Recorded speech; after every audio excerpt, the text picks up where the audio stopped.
Bismillahirrahmanirrahim.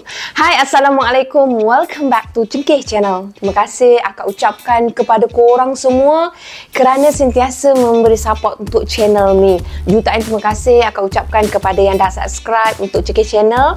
Dan terima kasih juga kepada yang baru nak subscribe untuk Cengkeh Channel. Alhamdulillah, akak telah menghabiskan musim pertama untuk kisah Kemaruk. Kali ini akak akan teruskan dengan musim yang kedua untuk kisah Kemaruk sebab ramai yang bagi komen kata akak nak sambung untuk musim yang kedua. Akak sambung lah kak, akak bila nak sambung. So akak ingin memenuhi permintaan kepada korang semua yang mana nak sambung pada musim yang kedua. So sebelum akak teruskan penceritaan akak nak jelaskan kat sini bahawa Kemaruk merupakan hasil karya daripada Faizul Hizam. Dan Kemaruk untuk musim yang kedua ni dia ada 37 episod korang. Kalau sebelum ni episod dia 20 episod, tapi sekarang dia ada 37 episod. So korang dan akak kena bersabar untuk habiskan sampai episod yang terakhir. Tanpa buang masa, jom bersama dengan akak.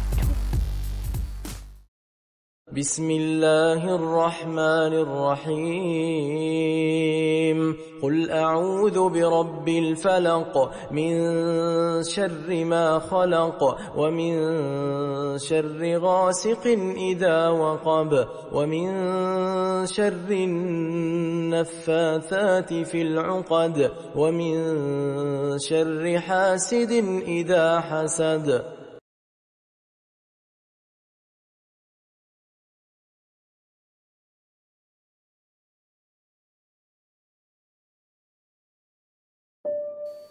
Sebelum akak mulakan dengan episod yang pertama, akak nak flashback juga untuk musim yang pertama sebelum ni. Di mana kalau korang yang mana memang follow untuk Kemaruk musim pertama ni, korang tahu kan perjalanan apa yang berlaku kepada Akib, Rashid dan kampung Kelumpang. So yang mana belum lagi menonton, korang bolehlah menonton sebab akak ada buat list untuk tontonan sebelum ni. Sekarang ni akak nak teruskan dengan episod yang pertama. Untuk episod pertama, jom bersama dengan akak dengan Kemaruk Season 2. 3 tahun masa yang dah berlalu, kejadian yang menimpa kampung Kelumpang ni mencatat sejarah yang amat menggerunkan. Mana tak gerun korang bila anak Dara Sunti dibunuh secara kejam. Dalam tempoh beberapa hari selepas kejadian hinggalah 3 tahun. Pihak berkuasa masih lagi cuba menjejaki Hakim, tapi tak dapat ditemui di mana Hakim bersembunyi. Penghulu Sudin dan beberapa orang penduduk kampung dah pun disoal siasat korang. Mereka dituduh menyembunyikan penjenayah sampai macam tu sekali.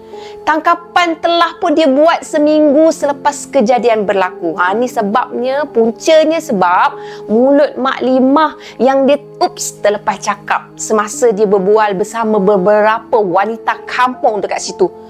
Itulah puncanya mendatangkan rasa tak puas hati di kalangan penduduk kampung, terutamanya keluarga mangsa. Kami tak tahu apa-apa tuan, kata penghulu Sudin. Masa tu penghulu Sudin sedang disoal siasat. Bam! Bunyi meja dihentak. Pak Sudin ingat kami bodoh ke? Bentak Sarjan Hussein, salah seorang polis British yang berada di pondok polis Pekan Kemumu.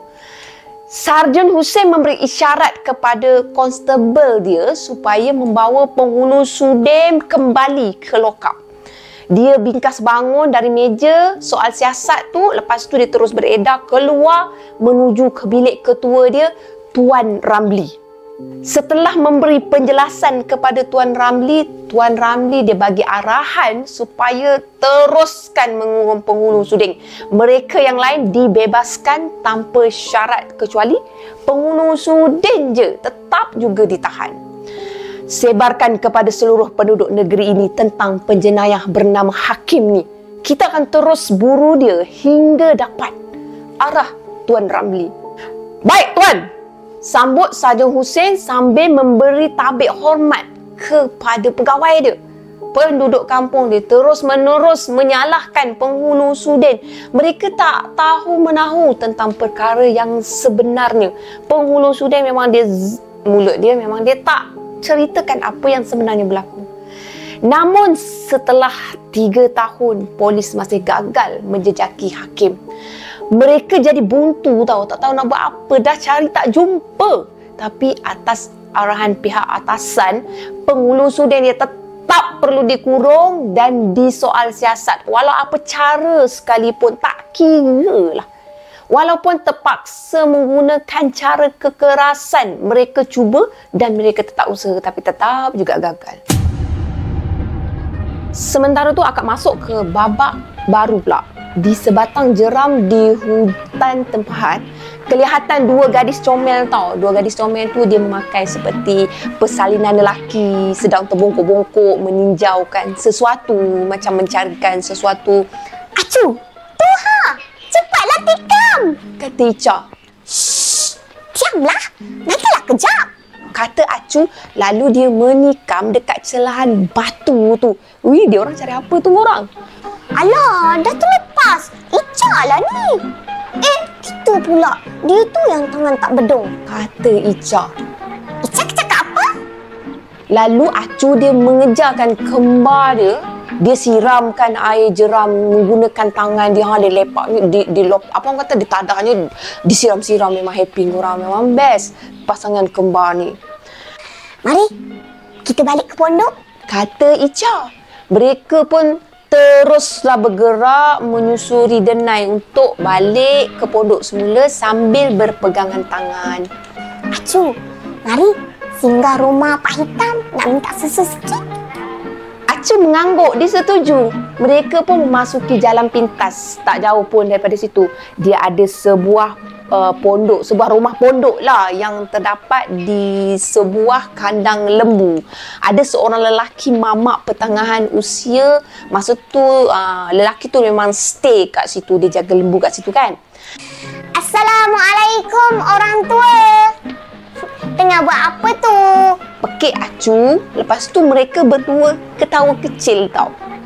Pak Hitam masa tu dia tengah gosok-gosokkan lembu dia. Terus dia renungkan wajah kedua kembar tu dengan wajah bengang. Bengang. Kau tak tahu macam nak.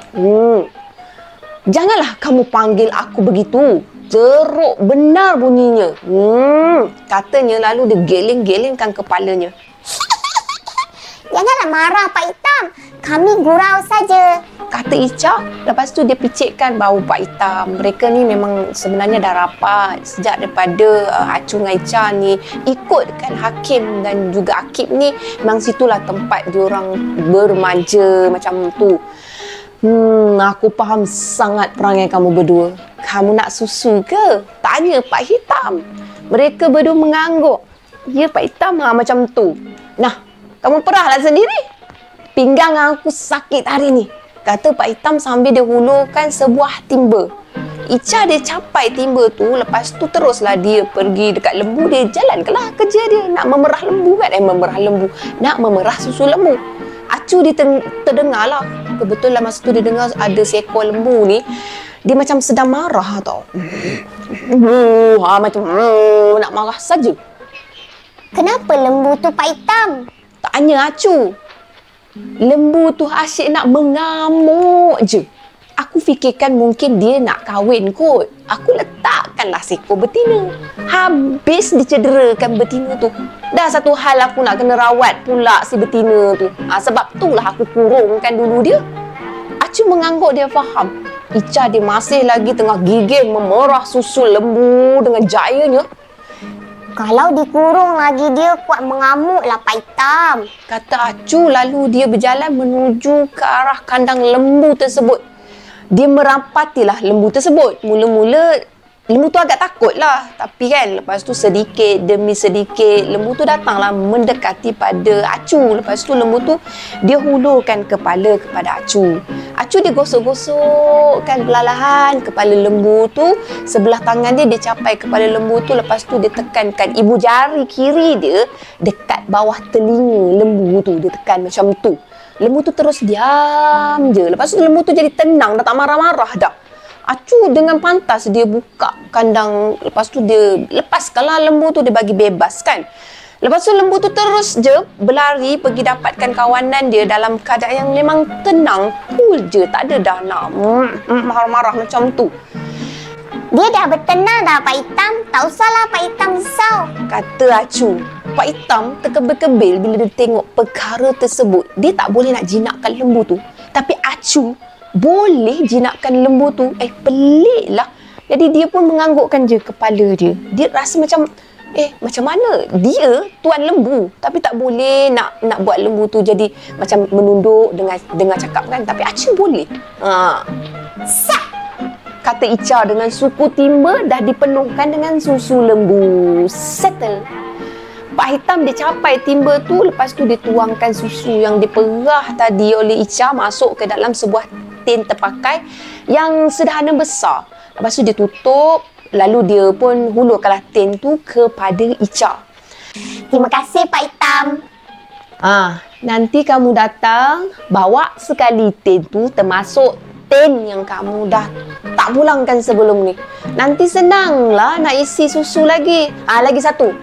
Kirimkan salam aku daripada Rashid, Kemat dan Shidi. Lama betul mereka tak datang sini.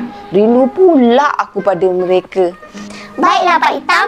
Kata mereka serentak. Lepas tu mereka terus beredar. Cepat lagi Pak Hitam tu menjerit tau. Jangan lupa. Pak Hitam berteriak. Baik. Kata mereka sambil melambaikan tangan kok belakang macam tu je dekat Pak Hitam. Bahagia kan kehidupan dia orang. Sementara tu di babak yang lain pula, di sebuah pasar dekat pekan balik hutan, seorang lelaki dah berjambang dan bermisai yang lebat tengah membelik-belikkan sayur-sayur kat situ. Belik-belik sayur. Dia yang Kak maksudkan ialah Rashid. Dah berjambang, dah besar Rashid ni kan. Berapa harga terung ni bang?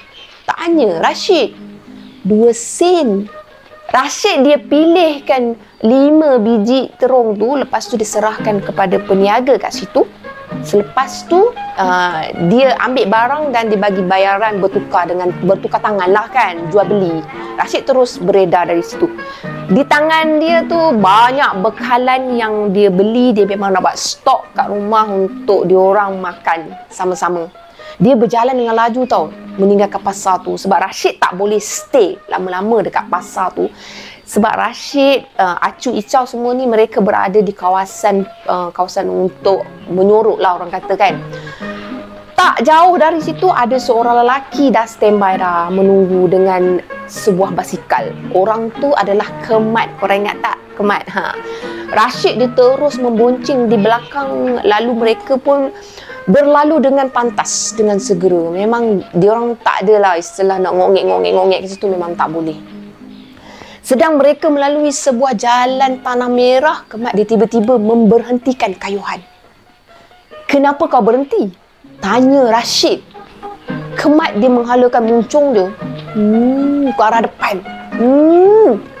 Ada 2 orang anggota polis sedang melakukan sekatan di kiri dan kanan jalan. Diletaknya tone drum supaya tak ada siapa pun yang boleh melarikan diri. Masa tu mereka dapat melihat tau, kelihatan polis-polis tu sedang memeriksa muatan seorang pakcik yang juga sedang berbasikal. Alah, sekatan biasa saja, tak apalah, teruskan, kata Rashid. Mereka perlukan jalan tu juga untuk pergi ke tempat persembunyian mereka, dah tak ada jalan lain. Rashid dia tu kumat kamit, dia bacakan sesuatu. Kemat terus menghampiri polis berkenaan. Sejurus mereka berhenti, salah seorang daripada polis tu pun datang untuk merapati mereka. Bawa apa tu? Tanya polis tu. Oh, beli barang-barang nak masak encik. Sekatan apa ni encik? Ada orang jahat ke? Kata Rashid sambil mengulurkan 2 bungkusan besar yang ada di kedua tangan dia. Biasa saja, cuma memantau keadaan kampung. Banyaknya beli. Ramai ke? Tanya polis tu lagi. Ramai cik. Rashid dia merenung mata polis tu dengan pandangan yang tajam. Polis tu terdiam tau. tatkala mata mereka bertentang mata. Bertemu mata lah kan. Baiklah, boleh jalan. Mereka berdua dilepaskan. Alhamdulillah. Maka mereka pun meneruskanlah perjalanan untuk balik ke tempat persembunyian mereka. Di hutan Tempahat tempat ni. Sedang mereka berdua tu melalui sebuah denai yang penuh dengan semak menuju ke tempat persembunyian, tiba-tiba ada satu lintasan. Lintasan tu bergerak pantas korang. Bergerak di hadapan dia. Macam tu. Hati-hati. Rashid telah bersedia. Dia meletakkan barang dia tu dekat tepi basikal. Mereka berdua berdiri tau, membelakangi antara satu sama lain. Mereka dalam keadaan siap siaga. Keluar! Bentak Rashid. Zup, zup. Datang satu tendangan pantas dari arah kanan mereka. Rashid dia sempat menahan tendangan tu.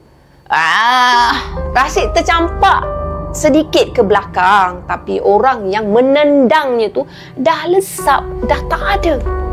Rashid dia membetulkan balik semula kedudukan dia berdiri. Dia bersedia untuk serangan yang seterusnya. Zup! Sekali lagi. Kali ni Kemat pula yang diserang seperti Rashid tadi. Dia juga tercampak sedikit walaupun berjaya menahan serangan tersebut. Tiba-tiba Rashid tersenyum. Dia memandang sekeliling dia dalam keadaan senyum. Acu, Ica, sudah-sudahlah tu. Mari balik. Serta-merta mereka berdua tu muncul di hadapan Rashid. Abang Rashid kalah. Abang Rashid kalah. Ejek Ica sambil dia pelukkan tin susu. Tin yang berisi susu tadi tu yang dia pergi perah. Bila masa kita berlawan? Abang malas saja je malas nak lawan balik. Kata Rashid. Mereka berdua ketawa serentak. Kemat dia terus capai basikal dia. Lepas tu dia menolak basikal tu untuk meneruskan perjalanan diikuti oleh Rashid, Acu dan Ica. Sambil berjalan mereka berbual. Bila Abang Akib dengan Abang Hakim nak keluar dari gua tu? Lama sangat kali ni. Tanya Acu. Mungkin tak berapa lama lagi mereka akan keluar lah tu. Kita tunggu saja dengan sabar. Jawab Rashid. 1 jam selepas tu, mereka tiba di 2 buah pondok kecil di kaki Gunung Agas di dalam hutan Tempahat. Amboi, lama betul kamu berdua pergi pekan. Teriak Syidi. Nah, kau tak payah bising-bising. Acu, Ica pergi bantu Abang Syidi masak. Kata Kemat sambil mengulurkan barangan yang dibelikannya tadi kepada Syidi. Acu dan Ica dia angguk, dia faham. Dia terus menuju ke dapur. Lepas tu, dia tolonglah apa yang patut kan. Dapur dia letak kat tepi pondok tu je. Tak jauh pun, kat situ je. Assalamualaikum. Terdengar satu suara memanggil.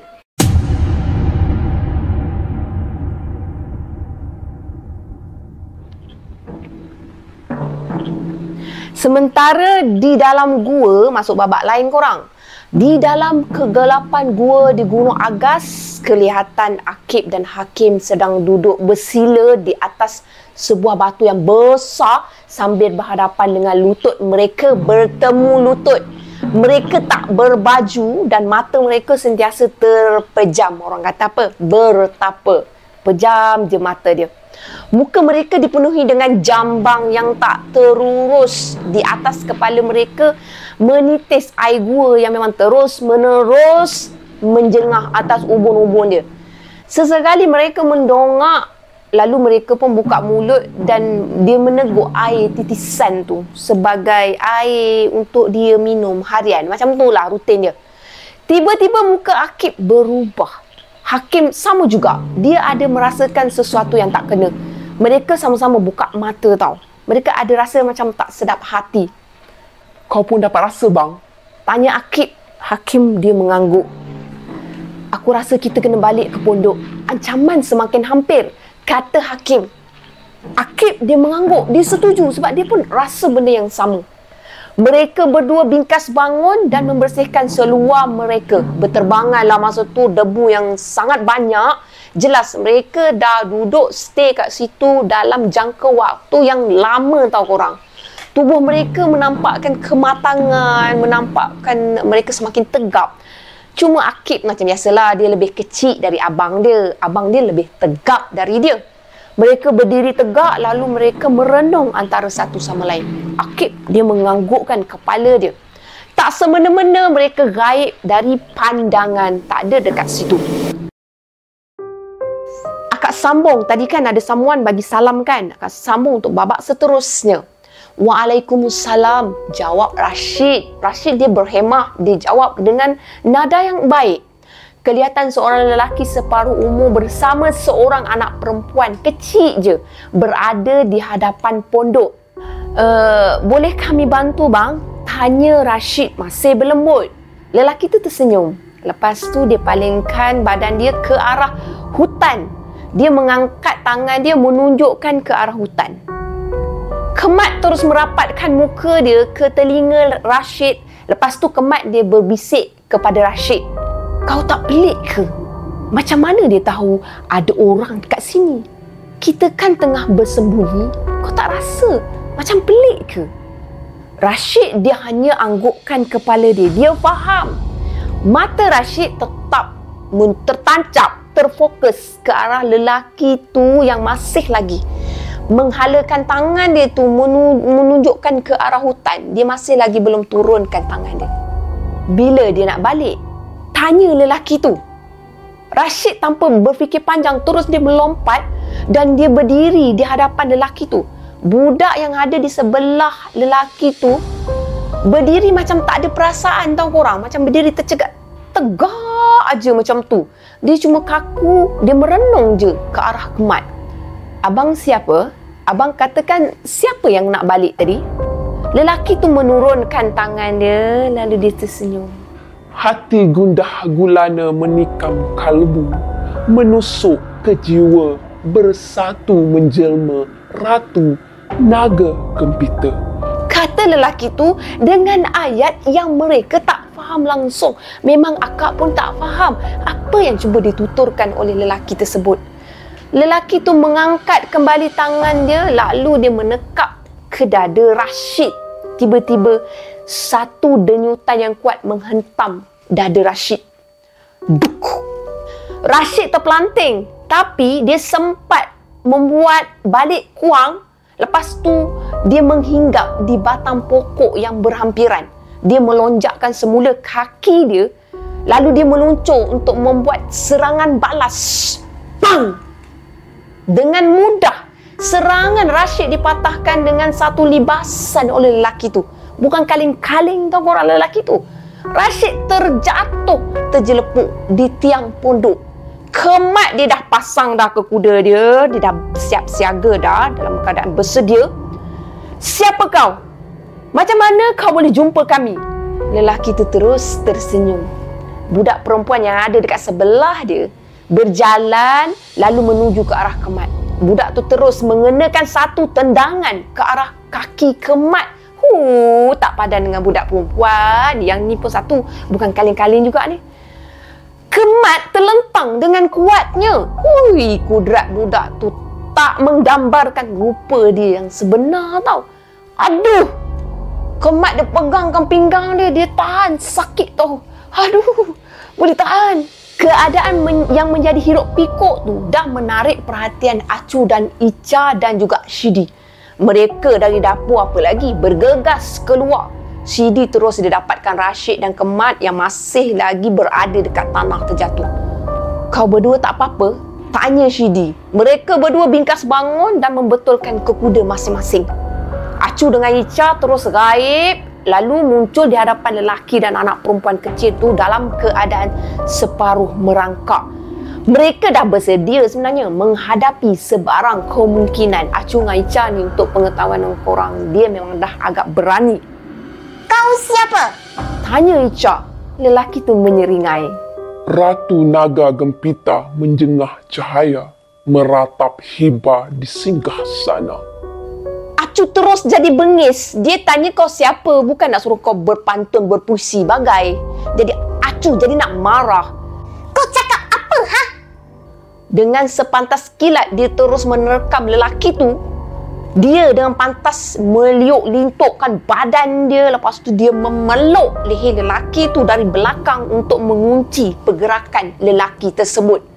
Tanpa menunggu lama, Ica meluru, laju mengenakan satu tumbukan ke arah perut lelaki tersebut. Bam! Memang dia dapat tumbuk. Acu dan lelaki tu tercampak. Acu yang masih memeluk leher dia kat belakang terus membuat balik kuang. Lepas tu dia menghempaskan diri dia ke tanah. Bam! Bam lagi. Budak perempuan kecil tu hanya melihat tanpa berkata apa-apa kurang. Acu merapati diri dia dengan lelaki tu. Dia terkejut melihat wajah lelaki tu seperti seolahnya tak merasakan apa-apa kesakitan pun. Macam kebal tau. Lelaki tu stay juga tersenyum. Masih juga tersenyum. Tiba-tiba lelaki tu bingkas bangun, muka dia berubah. Dia memandang ke arah kiri dan kanan seperti sedang cemas. Dia macam dapat rasakan sesuatu tau. Dia dengan pantas terus berdiri dan pergi ke sebelah budak perempuan tu. Dia tersenyum. Sampai kita ketemu di lain waktu. Lalu mereka berdua tu hilang dari pandangan. Terdengar masa tu suara lelaki tu bergema sejurus mereka menghilang. Memang suara sampai ketemu lagi. Memang bergema. Ratu Naga Gempita. Sudah. Rashid dan mereka semua memandang antara satu sama lain, melihat sesama sendiri. Aku cukup kenal dengan ketawa tu, kata Rashid. Mereka semua mengangguk setuju. Korang lupa tak? Ketawa tu ketawa siapa? Tiba-tiba Akib dan Hakim muncul di tengah halaman pondok. Akib terus mendatangi Rashid dan Kemat. Kau berdua tak apa-apa? Akib bertanya. Rashid dia menganggukkan kepala sambil dia hulurkan tangan untuk ditarik oleh Akib. Maaf, kami terlambat, kata Hakim.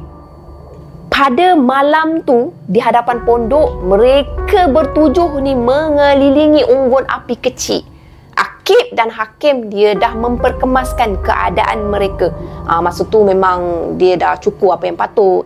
Terserlahlah ketampanan wajah mereka berdua ni dengan kumis yang semakin nipis dan dah disisir rapi. Sebelum ni kan nampak macam orang gua macam tu. Tapi dah handsome dah. Siapa mereka tu Akib? Pelik benar rasanya. Tanya Kemat.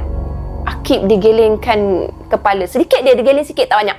Kepala dia berpusing-pusing memikirkan tentang jawapan untuk soalan tersebut. Dia ada sebut ayat-ayat yang aku langsung tak boleh fahami, kata Rashid. Akib dan Hakim dia menumpukan perhatian kepada Rashid. Hati gundah gulana menikam kalbu, menusuk ke jiwa bersatu, menjelma Ratu Naga Gempita. Lebih kurang macam itulah. Aku pun tak faham apa yang cuba disampaikan. Akib dia gosokkan pelan jambang dia tu. Dia gosokkan. Ada lagi. Ratu Naga Gempita menjengah cahaya, meratap hiba di singgah sana, tambah Rashid. Hakim dikerutkan dahi dia. Apa maksud ayat tu? Seolah-olah macam teka-teki. Sama dalam pertapaan, aku ada merasakan sesuatu. Bukan itu saja. Aku telah mendapat satu bayangan kegelapan. Sesuatu yang sangat buruk sedang dalam perjalanan ke sini. Aku tak pasti apa. Kau tak nampak bang? Tanya Akib. Hakim dia seperti tersedar dari mimpi tau. Aku tak nampak, tapi aku dapat satu rasa yang sangat pelik. Tadi tubuh badan aku menggeletar tanpa henti semasa lelaki dan budak kecil tadi ada dekat sini, kata Hakim. Kau rasa adakah sebab jiwa gelap kau bang? Tanya Akib. Hakim digelengkan kepala dia. Aku tak pasti. Aku memang tak pasti. Hakim dia mendiamkan diri, dia tundukkan kepala dia. Muka dia agak sugul. Dia lalu memandang ke semua yang ada dekat situ. Akib, Rashid, Sidi, Kemat dan adik-adik comel abang, Acu dan Ica. Aku sangat risau jika perkara 3 tahun yang lepas berulang kembali. Sepatutnya aku yang harus mati saja. Tiba-tiba hakim dia mengalirkan air mata. Dia rasa dia lah punca segalanya, dia lah asbab apa yang berlaku. Acu dan Ica dia bingkas bangun, lepas tu dia pergi duduk kat sebelah hakim dan dia letakkan kepala dia pada hakim, pada bahu hakim. Dia pujukkan hakim. Tak ada apalah Abang Hakim. Kami semua tak takut pun.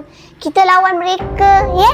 Kita lawan mereka tau. Kata Ica. Tiba-tiba hakim dia jadi menggeletar tau. Perlahan-perlahan je tak kuat. Dia macam tersentak. Takkan dia tu menggeletar disebabkan mereka berdua. Jadi dia tertanya pada diri dia. Takkanlah aku ni menggeletar disebabkan mereka berdua datang dekat dengan aku. Kata dia dalam hati. Akib dia memandang hakim. Lepas tu dia memaling ke arah lain. Akib juga dia dapat rasakan sesuatu. Sesuatu yang memang tak kena. Pada waktu tengah malam tersebut, hakim dia tak dapat nak lelapkan mata dia. Dia duduk bertenggek di atas sebatang dahan pokok tak jauh dari pondok. Dia termenung sendirian. Dia berfikir macam-macam. Tiba-tiba Akib muncul di sebelah dia. Lepas tu Akib terus duduk bersebelahan dengan dia. Kau fikir apa bang? Takkan kau tak tahu apa yang aku sedang fikirkan, Akib? Balas hakim. Akib dia turut tertawa. Dia menepukkan bahu abang dia tu. Jangan risau bang, kita akan tangani bersama. Aku dapat rasakan Acu dan Ica dalam bahaya. Aku juga tengah cuba untuk memahamkan apa maksud teka-teki tu. Kata Akib kepada hakim.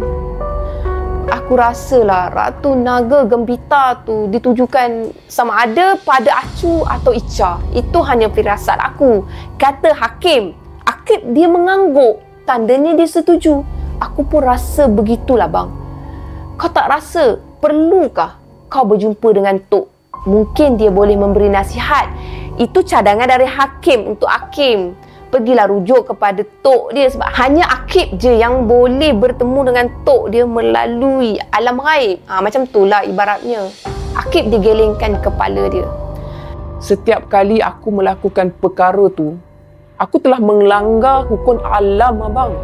Kesannya amat teruk jika aku tak kawal dan aku melakukannya sesuka hati. Aku rasa sekarang kita kena cuba untuk selesaikan ancaman ni dengan usaha kita sendiri. Kita cuba usahakan dahulu. Jika terlalu darurat, barulah aku akan fikirkan sama ada untuk mendapatkan pertolongan dari alam ghaib atau tidak. Jelas Akib. Hakim dianggukkan kepala dia. Ada benarnya apa yang dikatakan oleh Akib tu. Jadi hakim ditepukkan bahu Akib. Kita adalah pewaris Tok yang paling kanan sekali. Kau dan aku ibarat kedua tangan Tok. Dia telah mengamanahkan alam nyata ni kepada kita. Kita kena cuba tangani segala permasalahan dengan cara kita sendiri bang. Hakim dia mengangguk lagi. Dia setuju. Dia ketawa kecil lalu dia memandang adik dia, merenung adik dia. Aku percaya pada kau Akib. Kau jangan risau. Aku akan sentiasa berada di belakang kau. Kata hakim. Akib tertawa besar. Kenapa kau ketawa? Tanya hakim. Tak ada apa. Aku cuma teringat kenangan kita waktu Tok masih hidup. Masa tu kau berlagak. Sebab lagi kuat dari aku sampai Tok tendang punggung kau sebab kau buli aku. Aku tak boleh lupa muka kau pada masa tu lah bang. Tahu pun kau takut masa tu ya? Belagak sangat. Sambil ketawa macam tu. Mereka berdua tertawa besar. Kenangan manis mereka bersama yang sangat bernilai dan tak boleh dilupakan. Bila teringatkan kembali, pasti akan membuatkan mereka tu tertawa sesama sendiri. Wajah Tok Siluman Hitam takkan dapat mereka lupakan sampai bila-bila.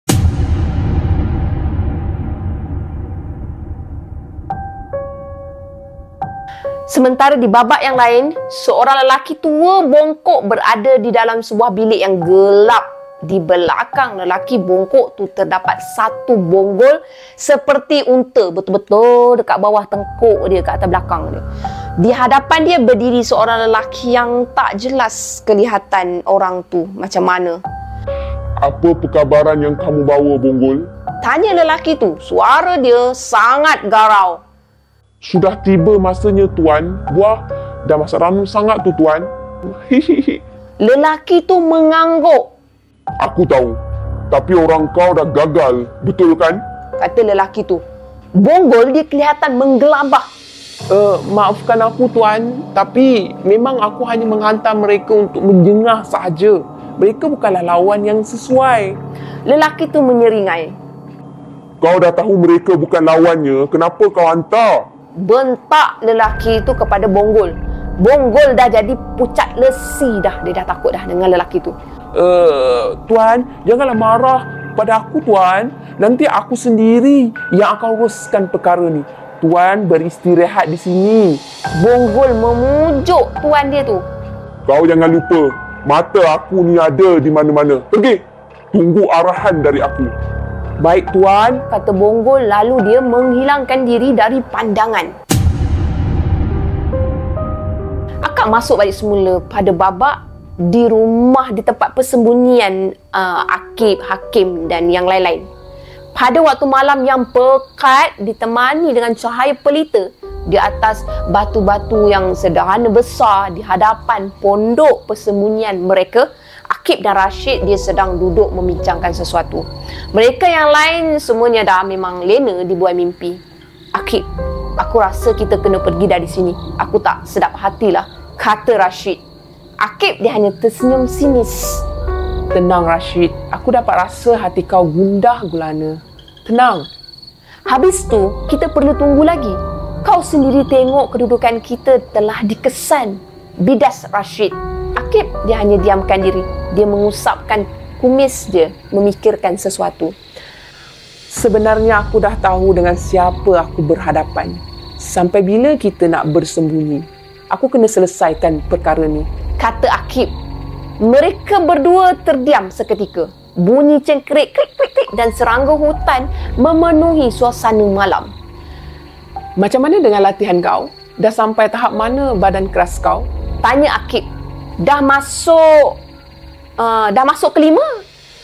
Bila kau nak cuba aku? Tanya Rashid kembali. Aku rasa lagi 2 hari kita akan cuba. Aku nak cuba Acu dan Ica sekali, kata Akib. Acu dan Ica tu aku tengok mereka sangat rajin berlatih. Mereka luar biasa. Apa pendapat kau? Tanya Rashid. Akib dia hanya diam dan dia menganggukkan kepala dia. Kenapa Akib? Lain benar muka kau aku tengok. Tentang Acu dan Ica, aku tak tahu nak kata bagaimana. Aku dapat rasakan sesuatu yang hitam akan datang menghampiri kita melalui mereka. Jelas Akib. Rashid dia telan air liur. Tak dapat digambarkan bagaimana akan terjadi jika sesuatu yang dahsyat berlaku. Kejadian yang lalu pun dah cukup menghantui diri dia sehingga kini. Apakan daya pula kalau berlaku sesuatu yang lebih dahsyat dari itu? Pap! Bahu Rashid ditepuk. Tenang, tak ada masalah yang tak boleh diselesaikan, kata Akib sambil dia tersenyum memandang Rashid. 2 hari berikutnya di hadapan pondok, kelihatan Acu dia sedang bersila di hadapan Akib. Yang Akib masa tu dia memang tak berbaju, kepala dia dipalingkan ke kiri. Di belakang Acu, Rashid sedang memegang kepala dia agar tak bergerak supaya dia tak adalah memberontak. Akib dia membokokkan kedua lengan dia di sisi dalam keadaan bersedia untuk menumbuk. Kedua belah buku 5 dia kelihatan berasap. Bam, bam, bam. Bunyi tumbukan bertalu-talu arus. Akib dia menumbuk leher Acu bertalu-talu dalam keadaan bersila. Cuba korang bayangkan diorang punya teknik latihan dia memang kasar. Orang sakit orang. Muka Acu berkerut tau menahan kesakitan. Tapi dia gagahkan juga kedua belah tangan dia tu menggenggam lutut, mencengkam dengan kuat menahan sakit. Seketika kemudian tumbukan dihentikan. Rashid melepaskan Acu, lalu Acu terus menunduk. Tercungap-cungap Acu. Acu terbatuk dengan kuatnya. Air liur dia menjejes mengalir ke peha. Dia betul-betul sakit lah apa yang dia kata korang. Bagus Acu, kata Akib. Acu walaupun masih mencungap, dia sempat melemparkan senyuman ke arah Akib. Ica pula ya, mari sini. Duduk di hadapan abang. Seperti Acu, kedudukan yang sama juga dilakukan oleh Ica. Akib dia dah bersedia untuk melakukan tumbukan kepada Ica pula. Baru je dia nak menumbukkan leher Ica, dia tersentak seperti terasa sesuatu. Akib bingkas bangun, dia memandang ke arah sekeliling hutan. Tunggu sebentar, kata Akib, lalu dia terus hilang dari pandangan. Sayup-sayup di dalam kegelapan malam, seorang lelaki tua sedang berjalan merentasi denai di hutan tempahat. Jalan dia agak perlahan, mungkin disebabkan faktor usia dia. kau siapa? Tanya Akib yang tiba-tiba muncul di pertengahan jalan sambil memeluk tubuh. Kau siapa? Kelihatan muka lelaki tu berubah sebab terpanjat dia kata, terperanjat pakcik. Lelaki tua tu menggelabah. Dia memandang ke kiri dan memandang ke kanan. Muka dia seperti sedang terpinga-pinga dalam keadaan ketakutan. Pakcik nak lalu di sini nak. Anak ni siapa? Macam mana boleh tiba-tiba ada dekat sini? Jawab lelaki tu. Akib hanya tersenyum menyindir. Kau jangan berpura-pura seperti kau tak tahu apa-apa. Aku tahu siapa orang tempatan dan aku tahu siapa orang asing di sini. Sebelum kau aku musnahkan, lebih baik kau beritahu aku siapa kau. Lelaki tua tu menyeringai. Dia menundukkan kepala dia. Sedikit demi sedikit rupa dia berubah menjadi seorang tua yang bongkok. Dia adalah si Bonggol. Anak, pakcik sebenarnya sedang mencari tempat untuk berteduh. Pakcik ni sedang diburu oleh polis, anak. Boleh anak tolong pakcik? Kata Bonggol. Kenapa kau diburu? Jika kau orang yang baik, kenapa kau diburu? Bidas Akib. Pakcik tak suka dengan polis penjajah, nak. Sebenarnya pakcik telah membunuh seorang pegawai di kampung Kelopak 3 bulan lepas. Mereka mengutik cukai orang kampung. Pada masa tu, mereka dah berkasar pada kawan pakcik. Jadi pakcik bunuhkanlah orang tu. Disebabkan itulah pakcik ni dah larikan diri. Akib secara rahsia, dia telah menggunakan pandangan gaib dia untuk membaca niat Bonggol. Tapi apa yang dia nampak adalah bayangan gelap. Dia tak nampak apa-apa, tak boleh nak detek apa-apa.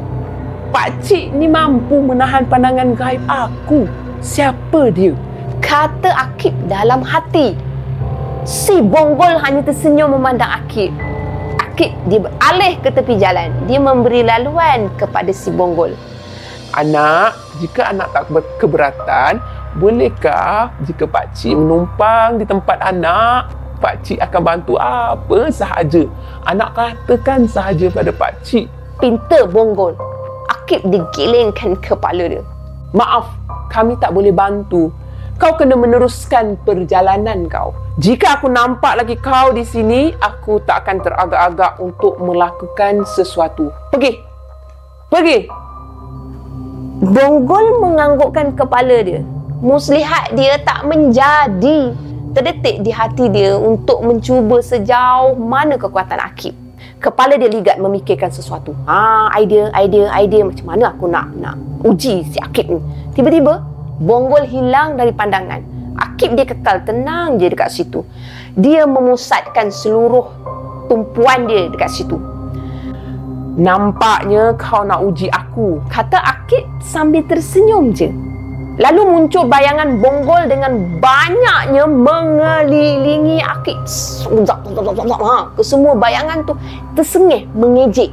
Muncul satu tumbukan menghala ke muka Akib. Akib hanya berdiri tegak tanpa bergerak walaupun seinci.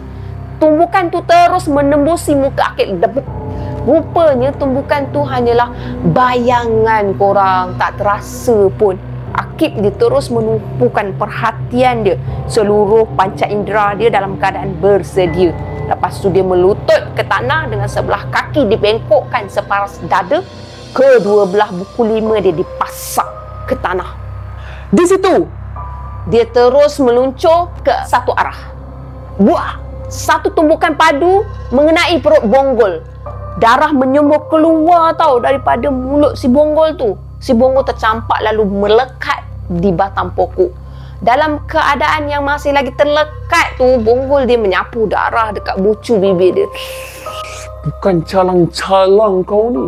Walaupun aku dah pasang dinding menyekat pandangan gaib kau boleh kesan aku dengan sangat baik. Aku kagum. Kata Bonggol, lalu dia terus melompat turun ke tanah. Kau siapa sebenarnya? Tanya Akib. Bonggol menyeringai. Kau nak tahu siapa aku? Nama aku Bonggol. Aku nak tunjukkan salah satu dari kami. Nanti aku akan perkenalkan dengan yang lain bila tiba saatnya. Lalu sedikit demi sedikit Bonggol berubah menjadi lebih muda. Bonggol di belakang dia sedikit demi sedikit menghilang.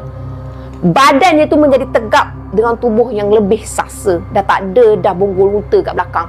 Bonggol yang tadi dah menjadi seorang yang lain daripada Bonggol yang asal dia tu. Dan nampak different sangat korang. Ini aku, Kencana. Kata Bonggol, lalu serta-merta dia telah berdiri tegak di hadapan Akib. Satu tumbukan pantas telah mengenai perut Akib. Tapi kan Akib dia rasa seperti pergerakan dia tu dah terkunci sebenarnya. Tumbukan tu tak melepasi kuasa tetapi dah mengunci kuasa dia. Akib cuba bersuara tapi lidah dia terkunci. Lepaskan abang kami. Muncul Acu dan Ica di kiri dan kanan Bonggol sambil menghalakan telapak tangan mereka. Kedua mereka serentak mengenakan gelombang ke telinga Bonggol. Bonggol dia menjadi kaku, mata dia jadi putih. Jika tadi dia mengunci pergerakan Akib, kali ni dia pula yang dikunci. Padan muka dia. Muncul pula Hakim, lalu Hakim memaut Akib untuk melepaskan Akib tu dari terus dikunci. Akib bikang bangun lalu mengenakan satu tumbukan padu ke dada Bonggol yang masih terkunci. Wah! Bonggol terpelanting jauh masuk ke dalam semak. Mereka berempat berdiri dalam keadaan sedia. Rashid, Kemat dan Sidi muncul lalu terus menyertai mereka. Dah jadi bertujuh mereka. Bonggol bangkit dari dalam semak. Dia dah bertukar menjadi bongkok seperti sebelumnya. Darah dah menjejis keluar daripada bucu bibir dia. Acu dan Ica dia berdiri di hadapan Akib dan Hakim. Mereka berdua dah bersedia dengan serangan selanjutnya. Hati-hati kamu berdua, kata Hakim. Acu dan Ica dia terus sahaja meluru dengan satu serangan berganda. Langkah mereka ni seperti irama dan lagu. Gandingan mereka sangat padu orang. Memang sangat mantap. Tapi belum sempat serangan mengenai sasaran, Bonggol dah hilang, dah lesap. Tak ada maknanya. Memang tak ada function lah. Padu macam mana pun. Yang aku tunggu telah muncul. Bonggol muncul di atas dahan pokok. Dia bertinggung sambil mata dia memang tajam memandang ke arah Acu dan Ica. Bonggol dia melompat turun dari pokok. Lepas tu dia melancarkan serangan terus ke arah Acu dan Ica sambil menghalakan kedua belah telapak tangan dia ke arah mereka berdua. Sedia Acu, Ica, kata Hakim. Acu dan Ica dia menguatkan ke kuda mereka. Lepas tu dia berdua berpegangan tangan dengan sebelah tangan mereka seolahnya macam bersedia untuk menyambut serangan dari Bonggol. Bam! Bunyi dentuman yang kuat tak kala telapak tangan mereka bertemu. Kau tak kuat seperti yang kami gambarkan. Ejek Ica. Bonggol kelihatan seperti sedang menahan kekuatan kedua kembar tu. Tiba-tiba Bonggol menyeringai dan memandang ke arah mereka. Terima kasih kerana memberi aku ruang, kata dia. Acu dan Ica dia terkejut. Tergamam. Apakah maksud orang tua ni? Mereka tertanya-tanya di dalam hati. Bonggol meliukkan tangan dia lalu mencengkam tangan mereka berdua. Dia menarik mereka berdua lalu mengenai tamparan ke dada mereka. Kedua mereka terpelanting ke arah Akib dan Hakim. Bonggol terus membetulkan dirian dia. Dia menepuk-nepuk pakaian dia, membuang segala debu, segala jenis kotoran. Terima kasih, Akib. Lalu Bonggol hilang dari pandangan. Sekian saja untuk episod pertama, kedua dan ketiga untuk siri Kemaruk. musim yang kedua. Kalau korang nak dengar lagi untuk episod yang seterusnya, korang kena stay tune dengan Lakak untuk next content. Jangan lupa apa yang baik sama-sama kita ambil jadikan sebagai toladan, dan apa yang buruk sama-sama kita ambil jadikan sebagai sempadan. Kita jangan buat apa yang tak elok korang. Terima kasih kerana dengar sampai habis. Jangan lupa like, share dan subscribe. Bye. Assalamualaikum. Bye.